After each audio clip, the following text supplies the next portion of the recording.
Hi y'all. Hi everybody. Thank you for showing up. Anybody new? Hello. Today is going to be a story time, and it's a little bit serious, or it's very serious. It's something that happened to me that was very scary, and I'm lucky that I'm alive today. I used to be very athletic. I'm going to start out with a little bit of preface this. I was very athletic, and I used to run and ride my bike all the time. And this is I think I was about 29. Yeah, it was right before I think a day before my 30th birthday. But I would run and ride my bike, and I mean for like hours and miles. I would ride my bike for 2 or 3 hours a night. Or if I didn't ride my bike one day, I would switch and I would run like 8 or 10, 12 miles. I was in training for a half marathon, and I hadn't done any swimming, but there was going to be swimming, the bike ride, and the running. And I was okay on the running. I could have made it. And then I think it was going to be like 17 miles or something like that. I'm not sure. I don't remember. It was going to be a long run. And then the bike ride, I pretty much was getting that down. And then the swimming, I was a really good swimmer, and I was a diver, like a beginning diver when I was a preteen, teenager. And I used to swim. I could swim really good. I could hold my breath for probably about a minute, and I was just a really strong swimmer. And I had been practicing and working out on that for probably a good 6 or 8 months. And I was already athletic before that, but this is something I'd never done anything like that, and I really wanted to do it, and I was practicing really hard. And then one night I went to go wash my clothes at a laundry, and I worked 2 jobs, and my hours are weird, and so I would sleep, when I got off from one job, and then anything I had to do, sometimes I had to do it after midnight. For some particular reason, I think I was working like a second shift job, and then I don't remember what the other job was. I really don't remember it. I went to the laundry, and I put my clothes in the washer, and I had a notebook, and I was writing something down. I was taking notes on something, and then my clothes were ready. There were 2 other women that were there. There was one that was there with her kids, and then there was another lady that was by herself. And the lady with the kids, she was there for a while, and then she left. She got her clothes all dried and done and left. And then the other lady was there, and I put my clothes in the dryer. I remember I had just put my clothes in the dryer, and then this guy came in, and he kind of like had he had kind of longish hair. He has hair down, and he kind of had it in his face a little bit. But he ran to that bathroom, and me and that lady kind of looked at each other and kind of laughed, like, oh, he must really have to go to the bathroom, And then he came out, and I didn't really get a good look at him. He was so fast, he just ran straight to the door. I mean, like, booked it. And then after about 10 minutes, 10 or 15 minutes, that lady left, and then I was there by myself, and it was dark. It was late at night. It was, I think, around midnight, which I usually don't like to be anywhere that late, but I was so young, and I wasn't scared of anything. I used to go outside in the dark, and I wasn't scared, Now I am. This incident changed my life, but I really had no fear of, just out of the stupidity of being young, and not really having anything happen to me. I've had incidents that were scary to me, but somehow I was just mentally strong at that age, and I was a very small person, and I don't know. I just had the mental strength of, the dark didn't scare me or anything. Nothing scared me, and I was there doing my laundry, and my clothes were in the dryer. They were almost done, and I went over to check them, and right about that time, I thought I saw a car drive by real slow or something. They were in the street. They didn't come into the parking lot. And I kind of looked out to the side, and I didn't think really anything of it. And then it sped up, and I just remember it just went away. And I thought, oh, maybe they were looking for somebody, you know, to pick up, or, you know, some person that they're supposed to meet or pick up. And I don't know. I didn't even really think anything much of it. And then about probably not even 3 or 4 minutes later, the same guy came in that had come in earlier, the one that ran to the bathroom. And I was at a folding table, and I had my notebook, and I had a pen. Or no, I was not. I was sitting by a door, and my back, it was a laundry that had a door on one end, one here and one here. It was very long, had washers and dryers, you know, the length of both walls, and then it had folding tables in the middle. And it was probably maybe 50 or 60 feet long. It was just one long, skinny room, you know, with doors open. One door open to a very busy street, like a 4-lane street, and the other open up to a very small residential street. And he came in through the one door that was close to the busy street. I was sitting right next to the door with my back to the door, and he didn't even look at me. He just went to the bathroom really quick, and he kind of walked. He didn't really run, but he kind of walked kind of fast, and he was in there for about a minute. And then I kind of thought, I'm in a sitting position, maybe I should get up, you know, because I always try to be aware, even when I was that young, you know.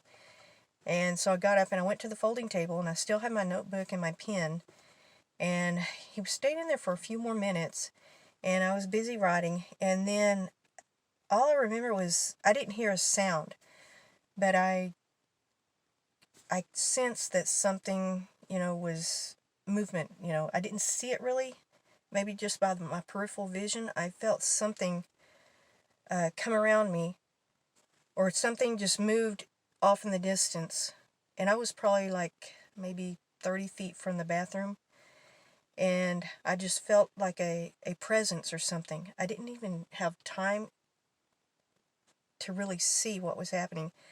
And within an instant, this guy got behind me, and instantly, you know, I froze. And I always thought about what would I do as a woman. You know, I was very young, or not even in my 30s, not yet. It was, like I say, I think it was a day, maybe 1 or 2 days before my 30th birthday. And I had always thought, you know, if that happened to me, I'm going to fight. I'm going to kick their ass, and I'm just going to, you know, it ain't going to happen, you know. And at that moment, I froze. And you always think about, you know, what if that happens to you, you know, do you have a plan, or have you thought this out, you know? And I always did. I always thought, you know, I'm going to do what I have to do. Instantly, I froze, and he stuck a knife to my throat, and he pulled my right arm, pulled it behind me, and he pulled my fist, literally, he jerked it all the way up, and it literally touched the back of my neck. I mean, and in that moment, I mean, I had searing pain. He ripped the muscle on the back of my shoulder. And he had I was lucky that I wore a turtleneck sweater, and I had thought about not wearing it because it had a stain on it, and I was going to give it to the Goodwill. I was like, oh, it's a little cold today, and I was like, I really love this sweater, and I hate to get rid of it, you know. And I was like, I'll wear it one more time, then I'm going to just give it to the Goodwill. And so thank goodness I wore that sweater. And I was very lucky that his knife was dull, because he was like pushing it, the blade was pushing into my throat. And I stiffened up, and I was frozen, and he just said, it's a little bit hard for me, I don't talk about this very often, but just move or I'll kill you. And he wanted me to walk to the bathroom. And he repeated it two or three times. And just do what I tell you or I'll kill you. Just move. He kept saying, you know, things like that. And he ended up saying it like 10 or 15 times. Walk to the bathroom, move, just, you know. and I wouldn't move. I was frozen, frozen in fear. And he was trying to push me with the back of his knees. I mean, the front of his knees against my back of my knees. And then finally, I kind of woke up. My mind I've already thought about this. I got to get over it, quit being scared and just get over it. And I had that writing pen. I was clenching it, and I still had it in my hand. And I just flipped it around to where the ball point was pointing back. And I picked it up, and I just stabbed at him. And I just stabbed like about probably 10 or 15 times. I know I ended up hitting him in the eye. And I was like, good. Don't feel sorry for him. Don't care.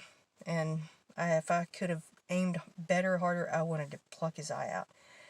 And then I started kicking with my back, or kicking with my legs, kicking back into his shins. And I had to fight to get away from him, and he still was holding me with the knife. And somehow I was able to twist around. My arm was it was like a little limp because of what he had done to it. And I was trying to run around to get away from him, to get to one of the doors, and he kept, beating me to the door and back and forth. And then I think I tripped and I rolled under one of the tables, and he was trying to stab me, under the table. And I fought this guy off for probably 5 to 7 minutes, I'm going to say. My hair was drenched in sweat, and he did get a hold of me at one point. He pulled me out from under the table with my feet, and he got on top of me, and he was trying to stab me in the chest, and I was doing everything I could to block him. And he cut up my arms, made little cuts, and I was very lucky. That sweater was so thick, and I think his knife was very dull. If not, I think he would have stabbed me. And he made little nicks on my chest and cut up my hand. I did have a pretty good scar on this knuckle, this area right here, and he had stabbed me. Actually, he got me probably about a 1/4 inch in there, and I was just lucky. I fought him, and then I don't know what came over me. He was hurt from where I had hit him in the eye with the pin, and he was getting winded. But I was an athlete. I was working out, so I wasn't losing my wind. In fact, I didn't feel anything. I was so, my adrenaline was so up, and I wasn't losing my breath really or anything. I was just, I was kind of from the adrenaline from being, I guess, so scared, but I didn't notice it, And I was pushing on that last, I guess, just that last moment of, adrenaline. I just the euphoria of it, I didn't feel anything really. Even the pain in my shoulder and everything was starting to, I really didn't even recognize it after that point. And he got winded, and I remember he kind of backed away from me, and he just looked at me, and I couldn't really see his face very good. He kept his hair down in front of his face. It was kind of about down to here. Every once in a while I would kind of see his eyes and his nose. His nose was kind of big, and it kind of stuck out. And then he just stared at me, and there was a metal laundry basket, and I pulled it over. I picked it up over my head, threw it, and I threw it at him, but my aim was off a little bit, and it was so big and heavy. And they probably weigh about 50 or 60 pounds, or maybe more, I don't know. And I think I might have weighed like 105 pounds then.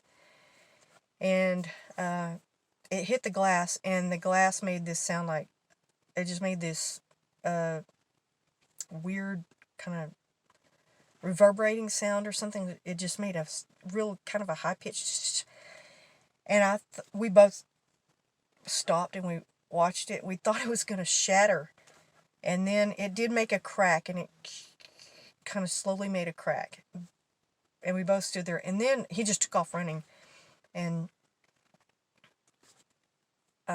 it was through the back door that he took off running, through the next to the residential street, and it was all dark out there, but there were some houses, or they're little duplexes, I believe, and they had their lights on. A bunch of them still had their lights on, and I could hear some music playing, and I was screaming at the top of my lungs, and this guy was running in front of me, and I was screaming, "I'm gonna kill you, come back here." I was cursing and screaming at him, and I'm not a real big cursor, But this moment, I mean, I was calling him all kinds of names.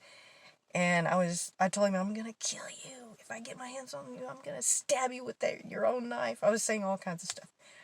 Because I was so out of my mind in fear, I guess. And I was so mad and angry that somebody could do that to me.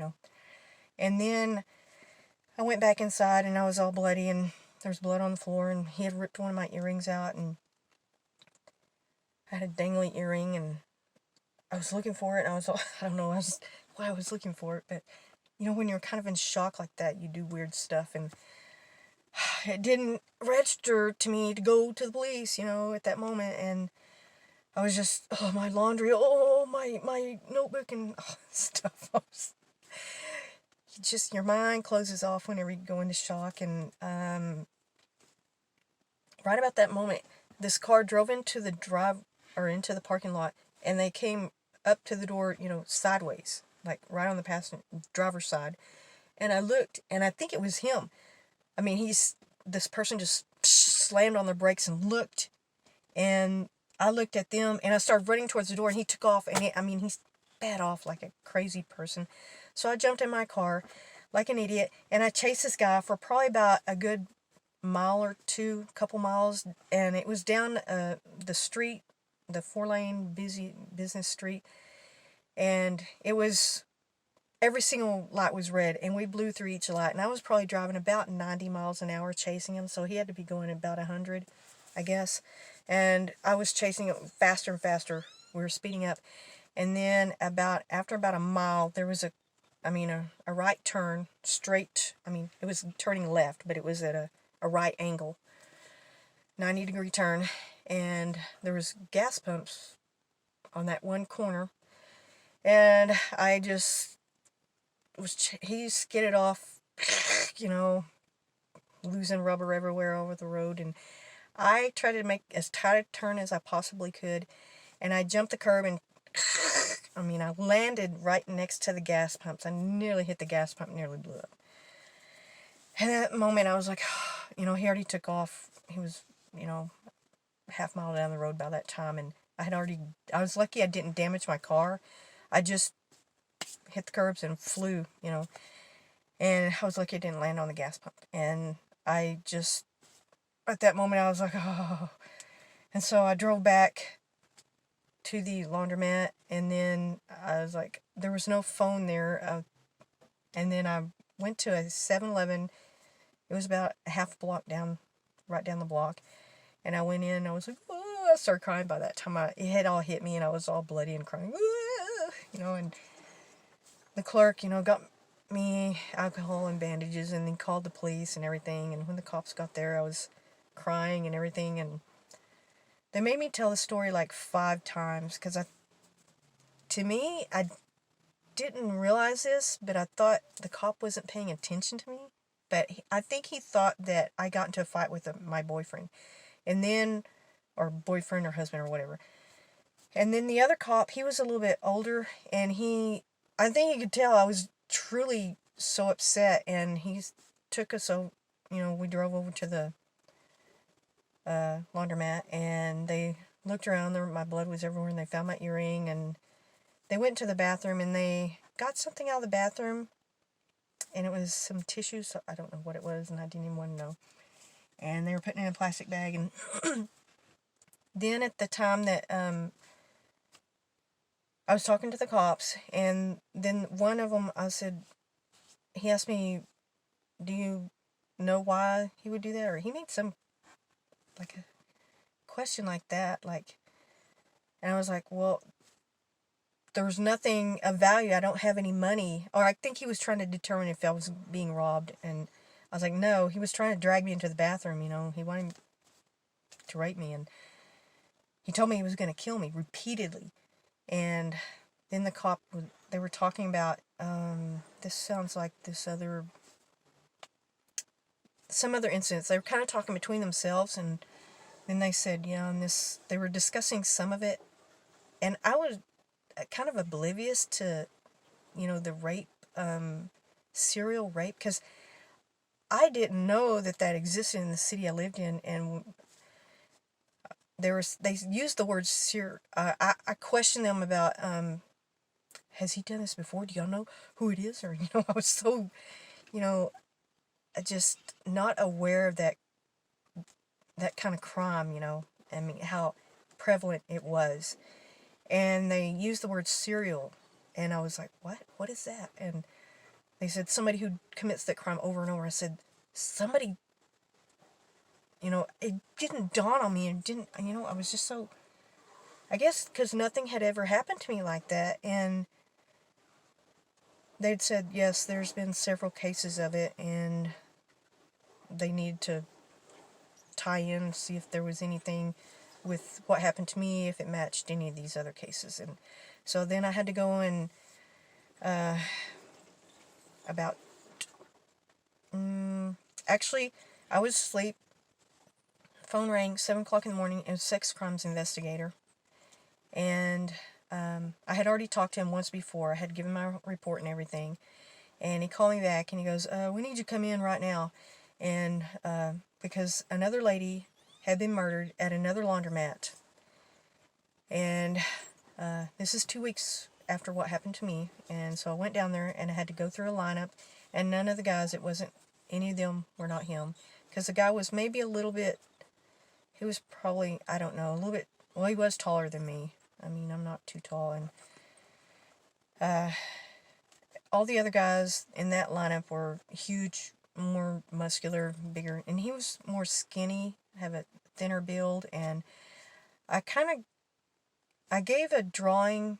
I can kind of draw a little bit. I'm not a real great artist, but I drew in my mind exactly what this guy looked like. And I had tried to give the drawing to the investigator the first time that he took my report, and he wouldn't take it. I kept trying to put it in his hand, and he wouldn't take it. And I don't know why. I guess because it came from me. But I think that would be, valuable evidence. I still don't understand why that happened. But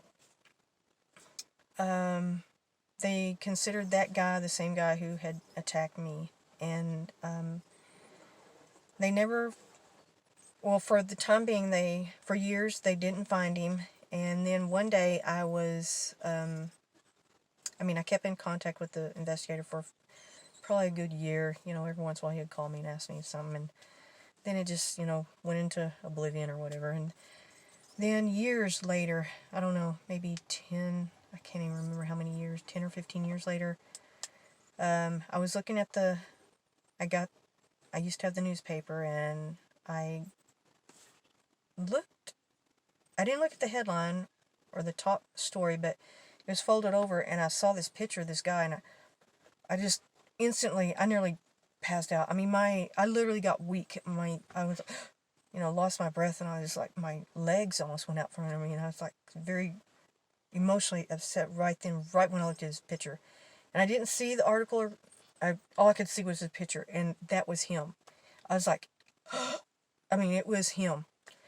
And then after a moment, staring at him and freaking out, I opened the paper up, and it was the headline story, and they had caught him. He was a serial rapist, and he was in jail, and he had been caught by DNA. When you get arrested for a felony in Texas, I think that's everywhere, they take your DNA. I'm not sure if it's in other states, but I think it is.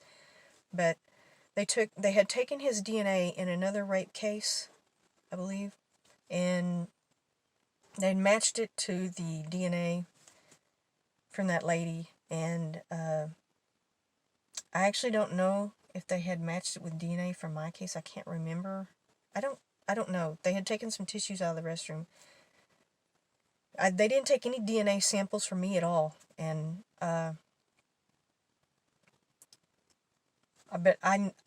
when I saw his picture, that was him. I nearly passed out without even seeing the article first. And I called the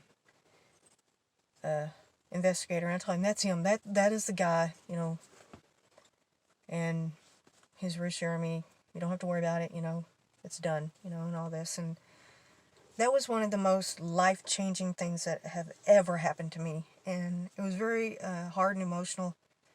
And it changed my life. It changed the way I do everything. When I park somewhere, I always lock the doors.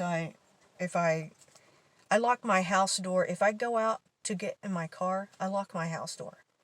And then, well, sometimes I don't, because I do have about an 85, 90-pound pit bull that will eat your face.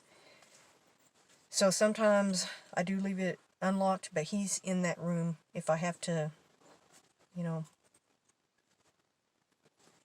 if somebody tries to get into my house or force me into my house, they're going to get a surprise that they're not going to like. I actually have another pit bull, but she's super friendly. She wouldn't do anything. She's so sweet and loving, but the other one, he's my protector. And well, I've had pit bulls even before this happened, so it was just I always have a big dog. I always look at every car that I park next to. If I'm in a parking lot, I don't park next to vans, and I don't park next to pickups. If it's like a real dark colored, I mean the windows are real tinted, and if there's a camper on the back, I don't park next to it. And people may think that's crazy or stupid, but you know, it's happened to me, and I know. And there's other incidents, not where I was physically attacked, but incidents where I think that something might have happened to me if the opportunity would have been a little bit easier for that person to get away with it. So when I think back to certain things that happened to me because of this incident, when I think back to some of the incidents that occurred before, I realized that I was probably being targeted or picked out, you know, but the opportunity just wasn't quite right. You know, there was too many witnesses or for some particular reason, you know. It didn't happen at that time, but it happened this time because I was alone and it was very dark outside, and you know, it was just an opportunity for that person to do something to me. And the damage to my shoulder, I now have a weird muscle thing. I didn't go to a doctor. I didn't have any insurance. Had to take a week off from work, and or actually not a week. I think I only took like a couple of days. But I didn't have I had a job where I could sit down, and it was doing electronics, and so I could sit in a chair, and I had, you know, I could rest my arm, or I don't know. I just had to go to work, you know. Sometimes things happen like that, and you can't avoid it, you know, whenever you're on a blue-collar pay scale.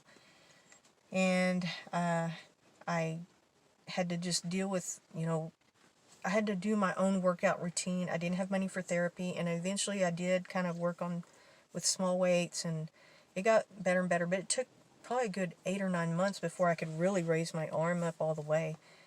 And I didn't get to do the triathlon, or the half marathon triathlon. And I never went back to that triathlon, but I did go to karate lessons, and I studied karate for about 4 years. I don't have a black belt. I did get my brown belt. I had some other issues. I didn't finish my black belt, but I did compete in tournaments. I did fight against black belts. I do have trophies and other things like that, and it changed my life in that way. And I'm very safety conscious, and you know, I've learned how to flip a guy who's 6'4" over my shoulder, and I've learned how to kick somebody straight up who's very tall in the face. I think every woman should know how to throw a proper punch, and maybe someday in other videos I'd like to go over some self-defense things, just minor things that you don't think about, that, you know, women especially, because we don't get taught, you know, how to, I don't want to say fight, but how to defend ourselves. And those are the people that you'd want the most, you know, the ones that don't get the instruction or the okay that, you know, you can yell, you can curse, you can scream, you can do whatever you want. And that includes at work. If you're being sexually assaulted or sexually harassed, you can curse, you can yell, you can hit them back. You don't have to tolerate that.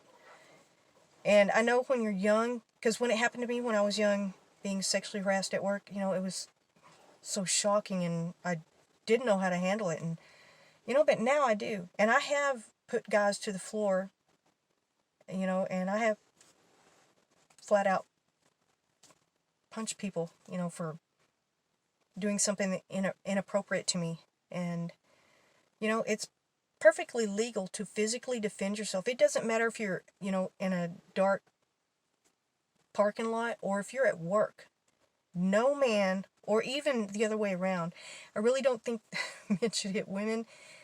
And I don't believe in women slapping or hitting men either, just for the hell of it, when they get mad. I don't believe in that either. But I do think that when I was in karate, a lot of times guys wouldn't feel comfortable sparring with me.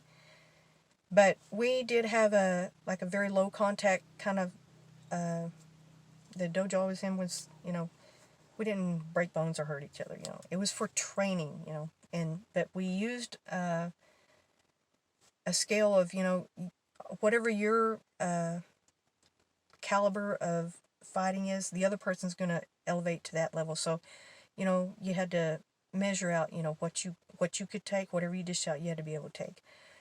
So, I learned, how to take a punch and how to, I've got my breath knocked out of me in class and everything, and I have another funny story about some karate stuff, but that's for a different story time. But it did change so much of my life. I mean, it completely changed me. Now I am kind of scared of the dark. I'm scared of a lot of things, and I do depend on my dogs, and I have accidentally socked people, for coming up behind me, grabbing onto me and doing jokey kind of things, and I tell them, don't do that with me, okay? And I think all young girls should know that they have the right to defend themselves, whether it's at work or in a parking lot, like I say. Nobody has the right to physically handle you or do anything like that. And try not to get choked up about it. Oh. And just always, every woman needs to be very vigilant about, where you park and how dark it is. And, just look at everything when you get out of a car. And when you're going into your house, do the same thing. If you have to drive around the block, or you have to call the cops if somebody's hiding by your house, shine your lights, drive up, honk your horn or something. I mean, I don't care if I wake up my neighbors. I mean, if I see somebody around my house, I'm going to honk my horn or do something. I don't care how late it is, What the hell are you doing beside my house, And I think the cell phone is one of the greatest inventions ever, because now we can call the cops instantly. It may take them forever to get there, but some of them get there instantly, and that's good. But I just hope that everybody stays safe, and thank you for listening, and like, comment, subscribe. Thank you so much, everybody.